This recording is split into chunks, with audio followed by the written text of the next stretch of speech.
Peri engineering, arts and science, pharmacy, nursing மற்றும் physiotherapy கல்லூரிகள் சென்னை இந்தியாவில் சிறந்த உள்கட்டமைப்பு கொண்ட கல்லூரிகளில் ஒன்று. 100% வேலை வாய்ப்பினை உறுதி செய்யும் சாதனை. ஆயிரக்கணக்கான பிற கல்லூரி மாணவர்களுக்கும் வேலை தந்த பெருமை. பெரி, எங்கள் கண்களில் உங்கள் கனவுகள்.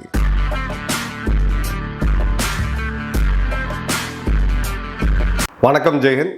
இன்னைக்கு நம்ம சேனல்ல மிக முக்கியமான ஒரு அப்டேட் பார்க்க போறோம்.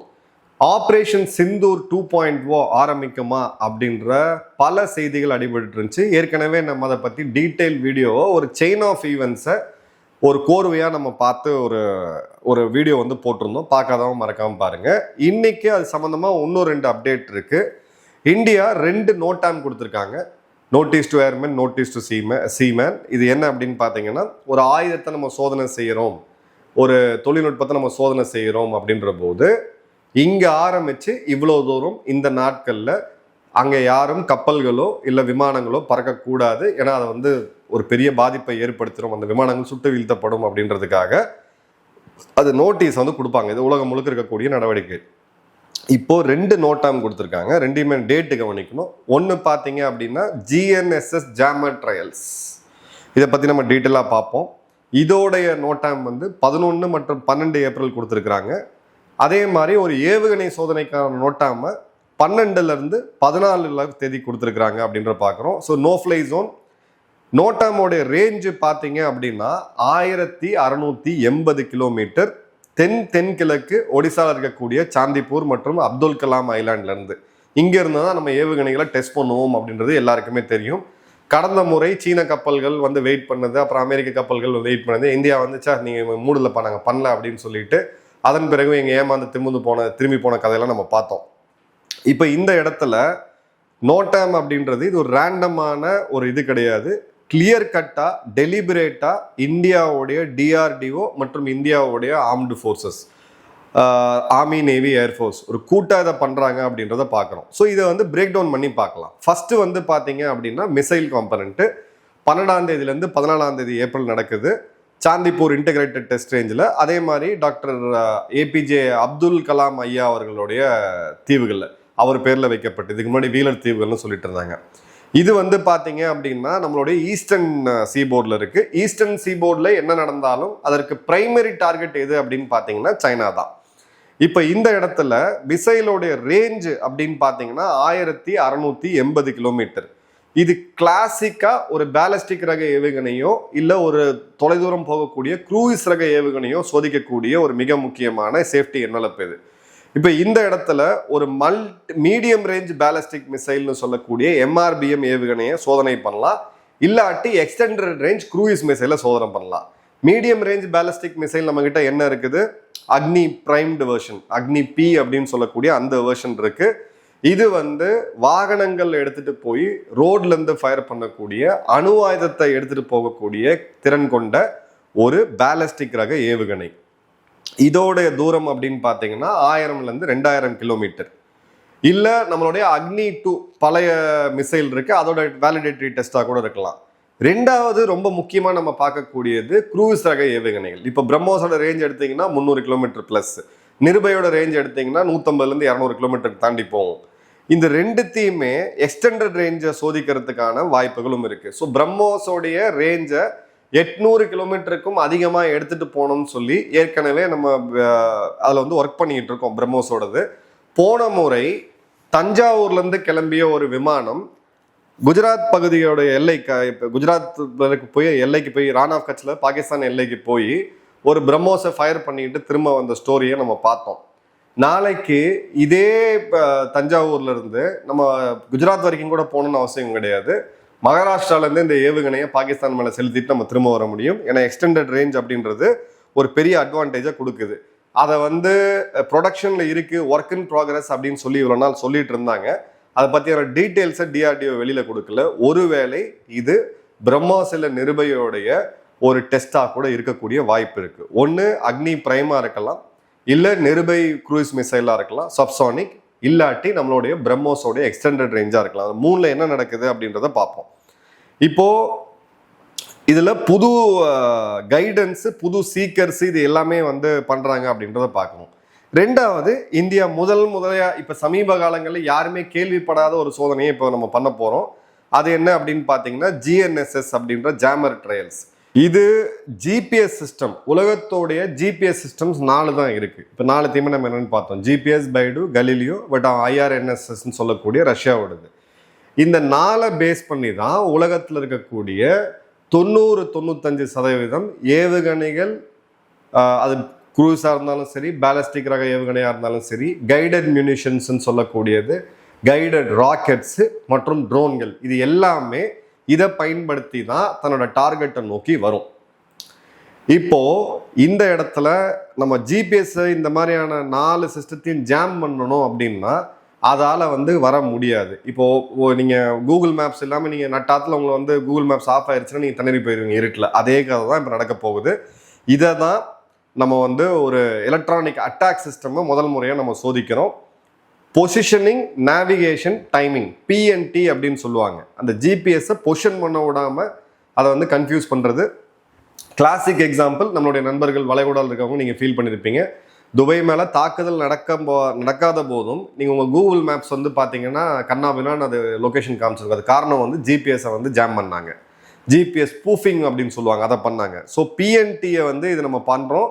இது ஒரு மேரிடைம், ஒரு பெரிய ஏரியாவில் பண்ணுறோம். கிட்டத்தட்ட 1500 கிலோமீட்டர் இந்தியாவை நோக்கி வரக்கூடிய எல்லாத்தையுமே நம்மளால் தடுக்க முடிய ஒரு சோதனையை இப்போ நம்ம பண்ணுறோம். இதுவும் முழுவதும் நம்ம இந்தியாவிலேயே தயாரித்த சிஸ்டம் அப்படின்றது பார்க்குறோம்.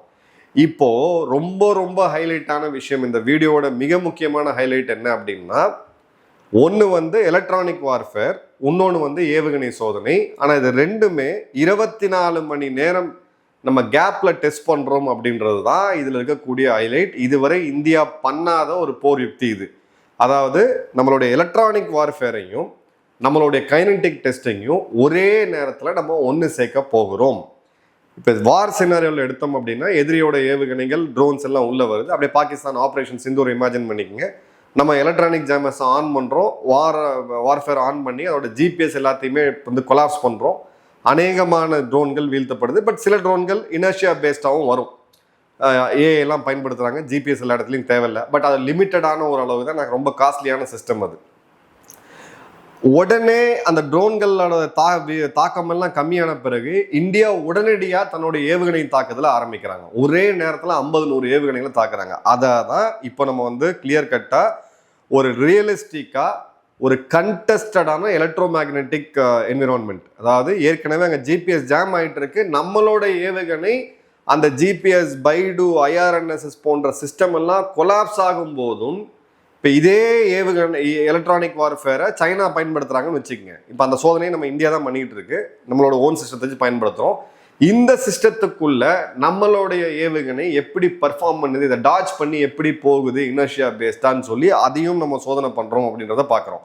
ஸோ நம்மளுடைய precision guided munitions, UAV, ballistic, cruise ரக மிசைல்ஸ், இது எல்லாமே பார்த்தீங்கன்னா GNSS-ஐ ஓரளவுக்கு நம்ம பயன்படுத்துகிறோம். இந்த மிட்கோர்ஸில் அந்த ஏவுகணையோட தூரத்தில் ஒரு டைரக்ஷனை மாற்றணும் அப்படின்னாலும், அதே மாதிரி டெர்மினல் அக்யூரசின்னு சொல்லக்கூடிய கடைசியில் எங்கே விழணும்னு சொல்லி பின் பாயிண்டாக தாக்கிறதுக்கு நம்ம அதை பயன்படுத்துகிறோம். இப்போ இந்த ஏரியாவை நம்ம கம்ப்ளீட்டாக ஜாம் பண்ணிட்டோம் அப்படின்னா INS-ம் வேலை செய்யாது. அதன் பிறகு பார்த்தீங்க அப்படின்னா ஸ்டெல்லாரு, இந்த டெரெயின் கலர் மேப்பிங், அந்த ஏஐ வச்சு சேட்டலைட் புகைப்படங்களை வச்சு நீங்கள் ஜிபிஎஸ் இல்லாத ஒரு சூழ்நிலையில் கூட இந்த பில்டிங் எப்படி தெரியும் அப்படின்னு சொல்லி பண்ணது. உதாரணத்துக்கு இந்தியா ஆப்ரேஷன் சிந்தூர் 7ஆம் தேதி அதிகாலையில் மர்கஸ் சுபானல்லா அப்படின்னு சொல்லி பாவல்பூரில் இருக்கக்கூடிய அந்த மஸ்ஜித் காம்ப்ளெக்ஸில் துளையிட்டு 2வது மாடியில் இருக்கக்கூடிய பயங்கரவாதிகள், அந்த மசூத் அசரோட குடும்பம் மொத்தமும் இறந்து போனதுக்கு ஒரு தாக்குதல், மிசைல் தாக்குதல் நடத்தியிருந்தோம். அதுக்கு ரீசன் என்னன்னா இந்த அளவுக்கான அக்யூரஸியும் நம்ம நெட்வொர்க் சென்ட்ரிக்கான வார்ஃபேரும் தான். ஸோ இதை தான் நம்ம இப்போ டெஸ்ட் பண்ணி பார்க்க போகிறோம். அதே மாதிரி ஸ்பூஃபிங் நம்ம நிறைய கேள்விப்பட்டிருப்போம். பல சிவில் ஏர்கிராஃப்ட் விமானிகளே சொல்லியிருந்தாங்க, நாங்கள் அடிக்கடி டெல்லி பக்கம்லாம் ஸ்பூஃபிங் நடக்குதுன்னு சொல்லிட்டு. ஸோ அந்த மாதிரி இடத்துல ஆன்டி ஸ்பூஃபிங்க்கான அல்காரித்தம் எப்படி அப்படின்றதையும் சொல்லி இந்தியாவுடைய மிசைலை வச்சு, இந்தியாவோட எலக்ட்ரானிக் வார்ஃபேரை வச்சு நம்ம டெஸ்ட் பண்ண போகிறோம் அப்படின்றத பார்க்குறோம். ஸோ நம்மளுடைய ஓன் ஜாமர்ஸ் எந்த அளவுக்கு வேலை செய்யுது, எதிரிகளுடைய ஏவுகணைய ட்ரோன்ஸ் இதெல்லாம் வச்சு பார்க்கும்போது அதே சமயம் எதிரிகளுடைய எலக்ட்ரானிக் வார்ஃபேரை முறியடிச்சு நம்மளுடைய ஏவுகணை எப்படி எஃபெக்டிவா 1500 கிலோமீட்டர் வரைக்கும் போகுது அப்படின்றத நம்ம ஒரே நேரத்தில் சோதிக்க போறோம் அப்படின்றத பார்க்குறோம். இப்போ ஏன் ஜிஎன்எஸ்எஸ் ரொம்ப முக்கியம் அப்படின்னா, பெஸ்ட் எக்ஸாம்பிள் February 28 ஆரம்பிச்சு கிட்டத்தட்ட 40 நாட்களை நெருங்கக்கூடிய இந்த ஈரான்ல நடக்கக்கூடிய யுத்தம். இந்த யுத்தத்துல வளைகுடா நாடுகள் எல்லாமே பயன்படுத்தியது தாட் மற்றும் பேட்ரியாட் ஏர் டிஃபென்ஸ் சிஸ்டம்ஸ் தான். இதுல அவங்களுக்கு நிறைய மிஸ் ஆச்சு. துபாயோடைய ஹோட்டல்ஸ் தாக்கப்பட்டுச்சு, கத்தாரோடைய ராஸ்லஃபன் எல்என்ஜி பிளான்ட் தாக்கப்பட்டுச்சு. கணிசமான அளவுக்கு இந்த 6 நாடுகள் சேதத்தை சந்திச்சாங்க. இது எல்லாத்த விட இஸ்ரேலும் பெரிய சேதத்தை சந்திச்சாங்க. ஏன்னா அந்த மிசைல் எல்லாத்தையுமே நீங்க வந்து லோ காஸ்ட் ட்ரோனுக்கோ லோ எண்ட் மிசைலுக்கோ நீங்க பயன்படுத்த முடியாது. அப்போ ஜிஎன்எஸ்எஸ் பயன்படுத்தும் போது ஜிபிஎஸ் வச்சு நம்ம கம்ப்ளீட்டா ஜிபிஎஸ் ஜாமிங் நம்ம பண்ணிட்டோம் அப்படின்னா கம்ப்ளீட்டா இது ஒரு சீப்பஸ்டான மெத்தட். நல்லா கவனிங்க, வெஸ்டர்ன் சிஸ்டமான ஜிபிஎஸ் கலிலி ரெண்டுத்தையுமே நம்ம பண்றோம். அதே மாதிரி சைனாவோட சிஸ்டமான பைடூவையும் நம்ம பண்றோம். ஸோ ஒரு சிங்கிள் பேஸ்டு கிரவுண்ட் ஜாமர் அப்படின்றது நூற்றுக்கணக்கான கிலோமீட்டர் கடல் மார்க்கமாகவும் வான் மார்க்கமும் இருக்கக்கூடிய இடத்துல நமக்கு ஒரு பெரிய கவசத்தை வந்து கொடுக்குது. நம்ம கண்ணில் பார்க்க முடியாது, பட் ஒரு பெரிய கவசத்தை வந்து கொடுக்குது. ஸோ இது வந்து பார்த்தீங்க அப்படின்னா ஏர் டினையல் அப்படின்னு சொல்லக்கூடிய A2AD மிஷன் அப்படின்னு சொல்லுவாங்க. ஏர் டினையல் ஒரு பபுளை உருவாக்குது. அந்த பபுளை தாண்டி எதிரியோடைய ஏவுகணைகளோ இல்லை ப்ரிசிஷன் மியூனிஷன்ஸோ இல்லை அவங்களுடைய கைடட் பாம்ஸோ உள்ள வர முடியாது, அவங்களுடைய ட்ரோன்ஸோ உள்ள வர முடியாது அப்படின்றது தான். ஸோ இந்த இடத்துல பே ஆஃப் பெங்கால் வந்து நமக்கு ஒரு கிரிட்டிக்கலான சோக் பாயிண்ட். இப்போ இது கிளியர் கட்டான சிக்னலுக்கு யாருக்கு சிக்னல்னா சைனா. டவுட்டே வச்சுக்காதீங்க, நினைச்சா உங்க கண்ணையும் குருடாக்க முடியும் நாங்கள் உள்ள வரும்போது. அதே மாதிரி நீங்க வந்து எங்க கண்ணை குருடாக்கணும் நீங்க என்ன பண்ணாலும் உங்க மேல எங்களால் தாக்குதலும் நடத்த முடியும் அப்படின்ற ஒரு ஸ்ட்ராட்டஜிக் சிக்னலை இந்தியா வந்து கொடுக்குது. ஏன்னா ஈஸ்டர்ன் சீபோர்டில் பண்றது அப்படின்றது கிளியர் கட்டா சைனாவை மனசுல வச்சுதான் நம்ம அதை பண்ணிட்டு இருக்கோம். இப்போ டிஆர்டிஓடைய இந்த லேப், எலக்ட்ரானிக் வார்ஃபேர் லேப் அப்படின்றது குறிப்பா பெங்களூர் மற்றும் ஹைதராபாத் பேஸ்டு. பிளஸ் இதுல வந்து தனியார் நிறுவனங்களுடைய பங்களிப்பு ஏன் தேவைன்னு சொல்லி கிட்டத்தட்ட ஒரு 15 காலமா நான் கத்திட்டு இருக்கிறதுக்கான காரணம் வந்து இப்போ பாருங்க, பெல் அரசு நிறுவனம், அஸ்ட்ரா மைக்ரோவேவ் அப்படின்ற தனியார் நிறுவனம், இவங்க எல்லாம் பயங்கர ஃபாஸ்டா மெச்சூர் ஆகிட்டு இருக்காங்க. ஸோ இது வந்து பாத்தீங்கன்னா இந்த ட்ரையல் ஒரு கிளியர் கட்டான ஒரு அட்வான்டேஜை நம்ம கொடுக்குது. இதை தவிர நமக்கு சம்யுக்தா கிளாஸ் ஜாமர்ஸ்ன்னு சொல்லி நம்ம கப்பல்லையே ஜாமர்ஸ் பொறுத்திருக்கோம். இப்போ போன மாதம் நான் வந்து INS விக்ராந்த் போயிருந்தேன். நம்மளுடைய கடற்படையோட அழைப்பை வந்து கொடுத்துருந்தாங்க. ஸோ அந்த இடத்துல இருந்த பெரிய கேள்வினா இந்த கப்பலை வந்து எதிரி நாட்டு ஏவுகணைகள் ட்ரோன் வந்து நம்ம எப்படி பாதுகாக்கிறோம் அப்படின்ற போது அங்கே இருக்கக்கூடிய கப்பற்படை அதிகாரி என்னை வந்து வானத்தை காமிச்சு சொன்னார், மேஜர் இங்கே வந்து ஒரு ஃபுல்லாக ஒரு பபுள் இருக்கு, உங்களுக்கு கண்ணுக்கு தெரியாது, அந்த மாதிரியான ஜாமர்ஸ் நாங்கள் வச்சிருக்கிறோம் அப்படின்னு சொல்லிட்டு. ஸோ ஒரு ஷிப்பில் வச்சு அந்த கப்பலை பாதுகாக்கக்கூடிய ஒரு ஏர்லி வார்னிங் சிஸ்டத்தையும் கொண்டு வர முடியும். இப்போ ஈரான் என்ன பண்ணிக்கிட்டு இருக்காங்க, கப்பல்களை தாக்கிட்டு இருக்காங்க. ஸோ அந்த ஏர்லி வார்னிங் சிஸ்டம்ஸ் கிடைச்சிருச்சு. இதை நாளைக்கு நம்ம மாஸ் ப்ரொடியூஸ் பண்ண ஆரம்பிச்சிட்டோம் அப்படின்னா நம்மளுடைய ஆயில் டேங்கர்ஸை எடுத்துட்டு வரக்கூடிய இந்திய கப்பல்களையும் நம்ம ஃபிட் பண்ணும்போது இந்த மாதிரியான சவால்களை சந்திச்சு அது வந்து சேஃபாக வெளியில வர முடியும். ஒரு முறையும் நம்ம போர்க்கப்பல் மட்டும் அதை எஸ்கார்ட் பண்ணணும்னு அவசியம் கிடையாது ஃபியூச்சருக்கு. ஸோ இது ஒரு பெரிய அட்வான்டேஜை வந்து நமக்கு கொடுக்குது அப்படின்றத பார்க்குறோம். ஸோ இது வந்து நமக்கு ஜாமர்ஸ் மற்றும் ஏவுகணை ரெண்டும் சேர்த்து ஒன்னா சேர்த்து நம்ம டெஸ்ட் பண்றோம் அப்படின்றத பார்க்குறோம். இப்போ சைனாவுடைய கேப், நமக்கும் சைனாக்கும் உள்ள கேப் என்ன, அவங்க கிட்ட பார்த்தீங்க அப்படின்னா ஸ்ட்ராட்டஜிக் சப்போர்ட் ஃபோர்ஸ் அப்படின்றது ஒன்று இருக்கு. இதுல எலக்ட்ரானிக் வார்ஃபேர்னு சொல்லக்கூடிய இந்த ஜிஎன்எஸ்எஸ் ஜாமிங், சைபர், ஸ்பேஸ் இது எல்லாத்தையும் ஒன்னா சேர்த்து ஒரே டொமைன்ல வச்சிருக்காங்க.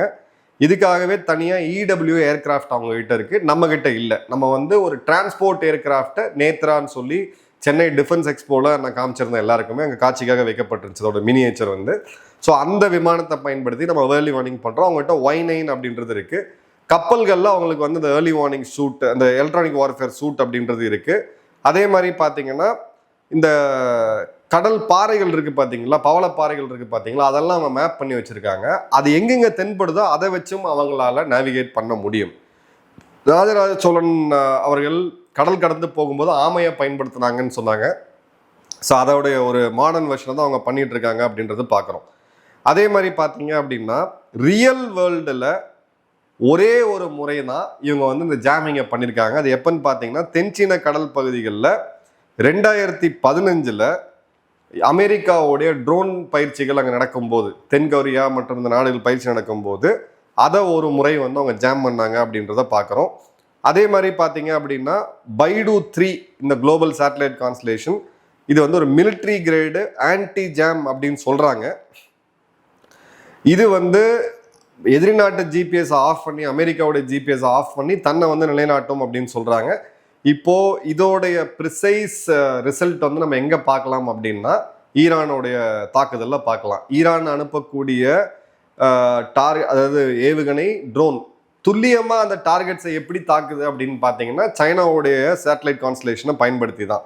ஸோ நம்மளுடைய சம்யுக்தா, சக்தி இது எல்லாமே நம்ம இன்னும் ஆம்பிளிஃபை பண்ணிகிட்டே போகிறோம். இதெல்லாம் ஒன்று சேர்த்து ஒரு சென்ட்ரலைஸ்டாக கொண்டு வரணும் அப்படின்றது தான் ஒரு பார்வையாக இருந்துச்சு.